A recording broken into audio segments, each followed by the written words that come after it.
The starship rumbled as Captain Elias Drayton leaned against the metallic console, rubbing the bridge of his nose. Another day, another interstellar anomaly, except this time, the anomaly was standing right in front of him, tail swishing, ears twitching, and golden eyes locked onto his with an unnerving intensity. "You should prepare, human," the alien canine, ZYY Trill, said, her voice smooth yet edged with something Elias couldn't place. "We're having puppies." The bridge fell silent. The hum of the ship's systems, the distant chatter of crewmates, even the dull throb of hyperspace travel seemed to pause as everyone processed the words. Elias blinked. I'm sorry, what?" ZYY Trill sighed, her sharp, lupine features shifting into something Elias had learned was exasperation. "You heard me, Captain. We're having puppies." He wasn't sure if it was the casual way she said it or the sheer absurdity of the situation, but for the first time in his entire military career, Elias felt utterly out of his depth. "You and me?" he asked, barely able to push the words past his lips. ZYY Trill's ears flicked back. "Not you specifically, you fool. Our species, your people and mine. The gestation has begun." That didn't make it any better. Okay. Elias put his hands up, trying to steady his own heartbeat. "Let's back up. You're saying humans and your people can reproduce?" ZYY Trill nodded. "Indeed." Elias couldn't contain the bark of incredulous laughter that escaped him. "That's biologically impossible." ZYY Trill's tail flicked again. "Oh. And yet it has happened. Your scientists weren't particularly thorough when they mapped genetic compatibility with the Yaanari." Elias swore under his breath. The Yaanari were a recent addition to the Galactic Council, an advanced, highly intelligent species with the outward appearance of Earth's canines but with a touch of something more. Something primal. Something ancient. Something that had set off every warning bell in Elias's head the first time he met them. And now, apparently, something terrifyingly compatible. "I need details," he muttered, already feeling the weight of the situation pressing down on him. ZYY Trill exhaled sharply. "The first litter has already been conceived. Our genetic structures align in ways no one predicted, and now, we are faced with a future neither of our people prepared for." Elias paced, hands on his hips. How the hell did this even happen? The council believed diplomatic relations should be strengthened through close companionship. Elias stopped mid-step, turning to stare at her. "Are you telling me the council arranged this?" ZYY Trill gave a small, sharp nod. Not just arranged, but encouraged. A headache formed right between Elias's eyes. He had read about interspecies diplomatic strategies before, but this was something else entirely. If what ZYY Trill was saying was true, it meant the future of humanity had just taken a turn no one could have anticipated. And the implications? Boundless. The universe had always been a place of change, of evolution, of unexpected twists and turns. But this was a new chapter altogether. Elias let out a breath he hadn't realized he was holding. "All right," he finally said, locking eyes with ZYY Trill. "Tell me everything." Elias ran a hand through his hair, exhaling as he tried to process the bombshell that had just been dropped on him. The bridge remained eerily quiet, save for the steady hum of the ship's systems. His crew was listening, no doubt trying to make sense of the same absurdity that was currently tying his brain into knots. "So let me get this straight," he said, forcing himself to stay calm. "The Galactic Council orchestrated this. They deliberately set this hybridization in motion?" ZYY Trill nodded. "Your people and mine have been growing closer since first contact. They believe this is the natural next step." Elias narrowed his eyes. "The natural next step? This isn't a trade agreement or a new flight path. You're telling me our species are merging?" Her golden eyes locked onto his, unwavering. "That is correct. And now, the process is irreversible." A lump formed in Elias's throat.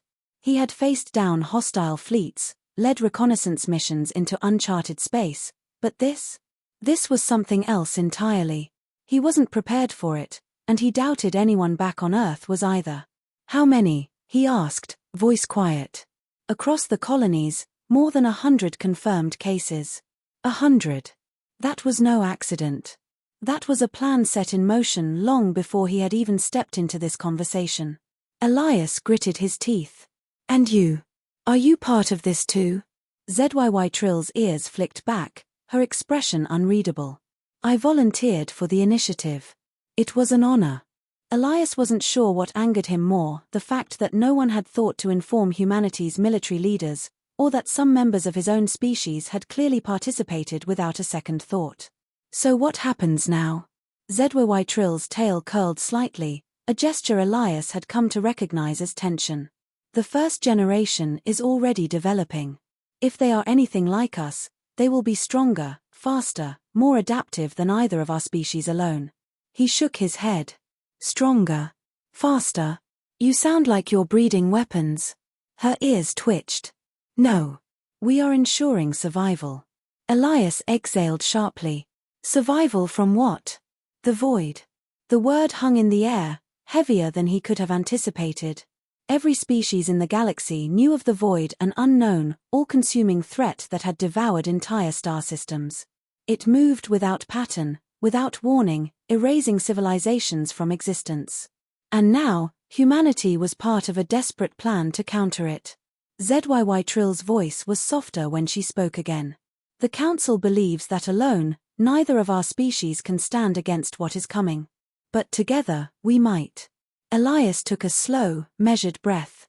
He had expected political maneuvering, unexpected alliances, but not this. Not a forced evolution, an irreversible commitment to a future no one had prepared for. He turned, staring out into the vastness of space beyond the ship's viewport. We need to tell Earth. We need to tell them what's coming. ZYY Trill nodded. And we need to prepare. Elias had faced impossible situations before. He had stared death in the face, led his crew through skirmishes with hostile species, and brokered peace between civilizations that would have rather burned each other's planets to cinders. But this was different. Earth had to be told.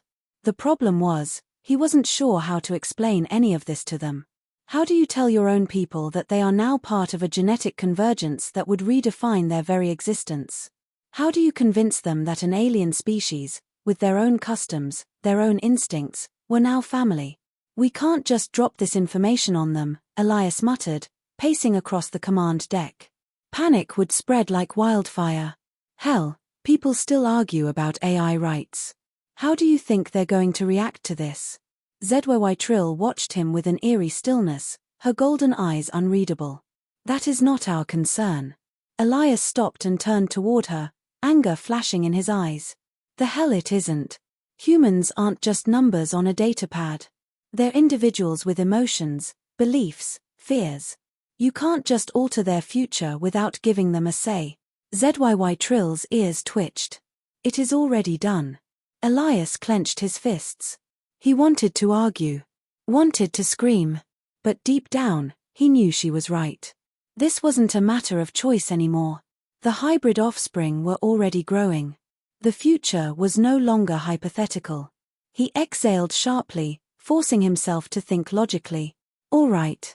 Then we control the narrative. We break it to them carefully, gradually. Give them time to adapt. ZYY Trill considered this, her tail flicking behind her. And if they reject it? Elias frowned. Then we make them understand. That, of course, was the optimistic version of events. The reality was far more complicated. Humanity was unpredictable. Rebellious. Stubborn.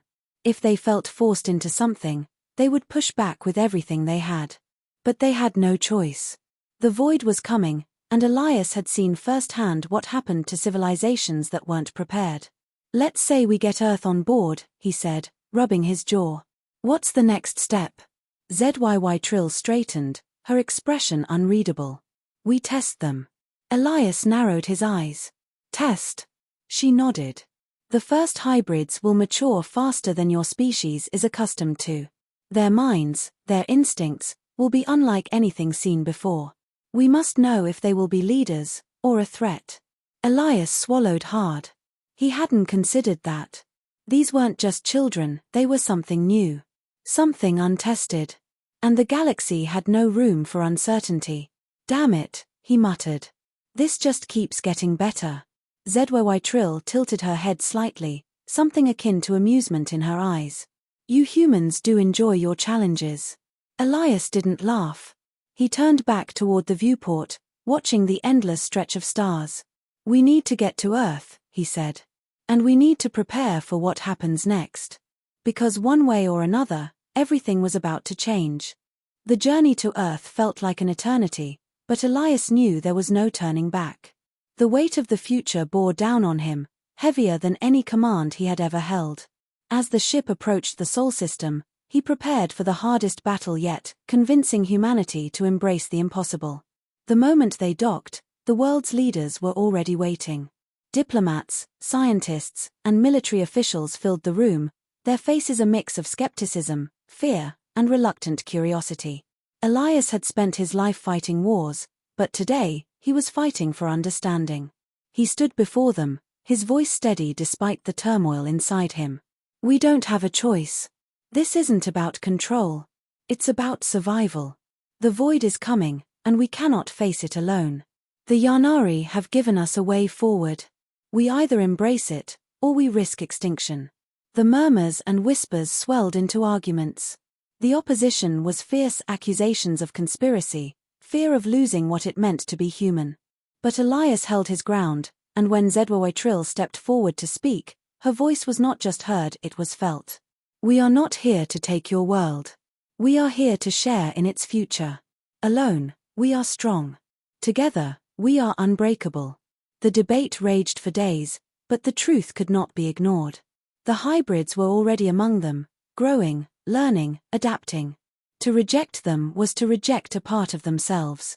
And in the end, the choice was made not with unanimous agreement, but with the understanding that evolution never waits for permission. Years passed. The first hybrid generation stood on the precipice of adulthood. They were neither fully human nor fully Yaanari, they were something greater. Faster, stronger, with instincts honed for survival, yet hearts that carried the empathy of both species.